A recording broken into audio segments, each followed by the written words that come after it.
જામનગરમાં શ્વાન સાથે ક્રૂરતા, બીજા માળેથી ફેંકાતા ગંભીર ઈજા। ઉદ્યોગનગર આવાસ વિસ્તારમાં શ્વાન પર અત્યાચારની ઘટના। પપ્પુ નામના વ્યક્તિએ શ્વાનને માર મારી બીજા માળેથી ફેંક્યાનો આક્ષેપ। ગંભીર રીતે ઘાયલ શ્વાનને સારવાર માટે ખસેડાયો। 2 દિવસ અગાઉ એક ગલુડિયાનો પગ તોડી નાખ્યાનો પણ આક્ષેપ।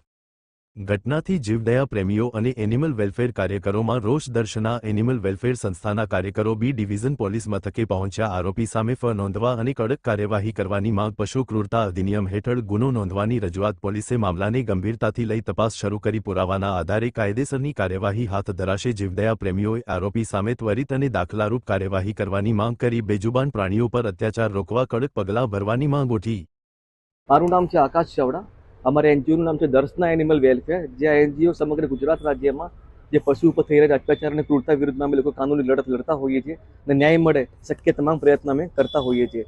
અમને જાણકારી મળી કે ગઈકાલે જામનગર શહેરમાં કોઈ વ્યક્તિ દ્વારા એક કૂતરાને ઉપરથી નીચે ફેંકી દેવામાં આવ્યું છે અને એની હાલત વધારે પડતી ગંભીર છે। અને આ એ જ વ્યક્તિ છે કે જેને 2 દિવસ પહેલા કૂતરાના પગના બચ્ચાના ગલુડા જે હતું એને પગ તોડી નાખવામાં આવ્યા હતા। અત્યારે અમે લોકો ટીમ સાથે જામનગર શહેરમાં આવ્યા છીએ।